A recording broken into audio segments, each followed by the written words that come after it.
The night I followed my gut and caught my fiancé betraying everything we built. Hi everyone. Thanks for joining me again. I truly appreciate you being here.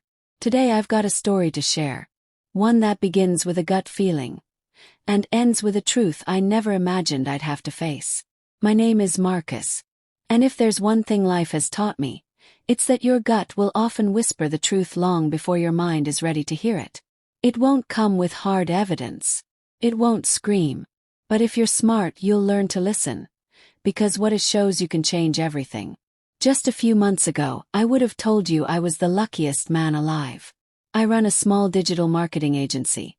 Mostly remote work, occasional client meetings, and it pays well enough to live comfortably. I've always liked the balance. I have control over my time and I get to build something of my own. Then there was Harper, my fiancée.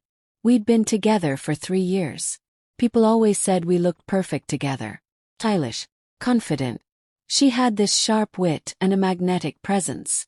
I fell for her fast and hard. When I decided to propose, I went all out. A beachside resort, sunset backdrop, friends and family secretly invited. I had a custom ring designed just for her. And when I got down on one knee, Harper cried. She said yes like it was everything she'd been waiting for. I truly believed we were stepping into forever. Of course, we weren't perfect. No couple is. But we always worked through our problems, maturely, I thought. Calm conversations. Mutual respect. After the engagement, we moved in together full-time. I figured sharing a home would make us stronger. Help us align before the wedding. Learn each other's quirks. But it didn't go the way I hoped. The first cracks didn't come from anything she said, but from what I overheard. Harper had this group of friends she talked to constantly. FaceTime calls, voice notes, group chats. Most of the time, she'd step into another room. But every now and then, I caught enough of the conversation to raise questions. These weren't harmless chats. They bragged about cheating on their partners, lying to get out of responsibilities, partying so hard they couldn't remember how they got home.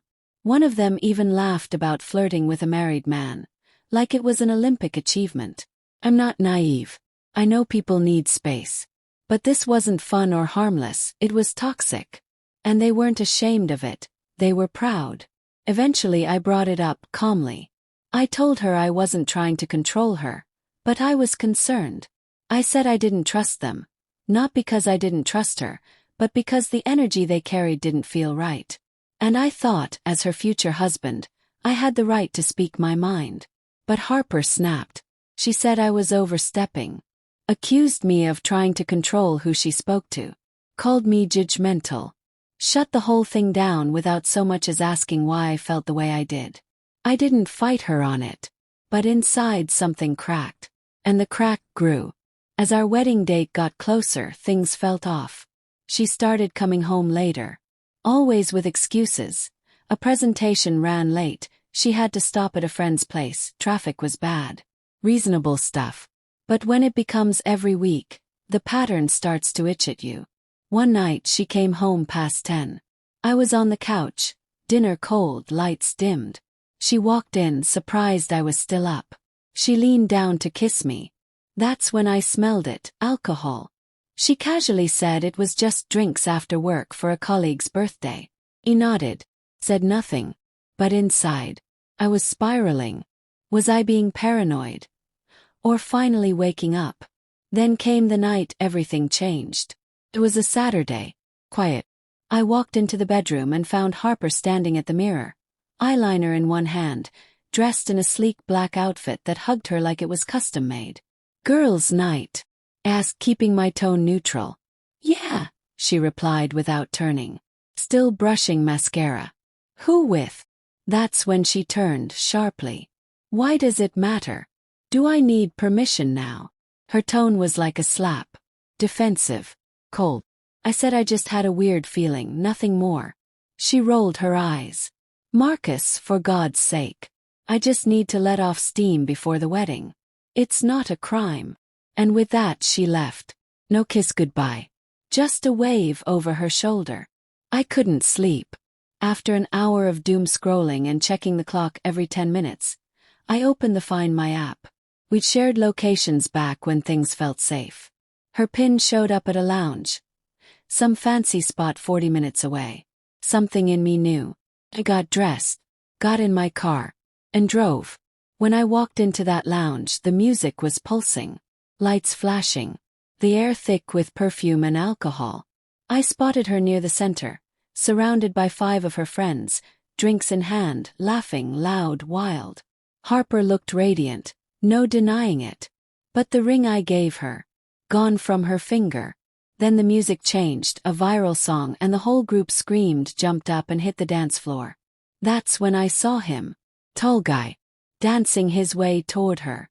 I held my breath. But she didn't back away. She smiled. Turned. Let him grind behind her like they were strangers in a club. Not a woman weeks away from her wedding. Her friends cheered. Filmed her. Encouraged her like it was some performance. I recorded it. Not because I wanted to, but because I needed to. For clarity. For closure. Then she and the guy were escorted to VIP. Her and her friends followed him behind the rope. That's when I left. I sat in silence at home, numb. When Harper walked in just before midnight, I was on the couch.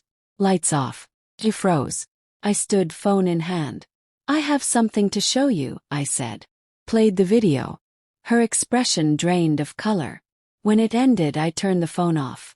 Didn't say a word for several seconds. Then, go to sleep.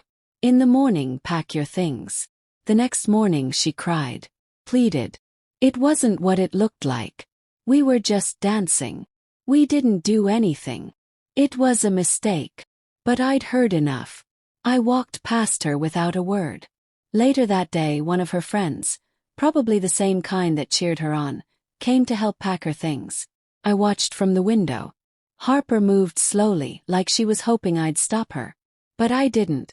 I held the door open, said nothing, closed it behind them, and locked it. The quiet of the house hit different after that. I asked myself the same question over and over. Was this the first time? Or just the first time I caught it? I'll never know. And that's the part that stings. But I do know this. That night, my gut told me something was wrong. And it saved me from wasting the rest of my life on someone who couldn't stay loyal for even one night. I turned off my phone. I didn't want texts, or excuses, or her friends trying to play spin doctor. Some betrayals are too deep to patch over. She didn't just break trust. She burned the foundation we built. And the truth.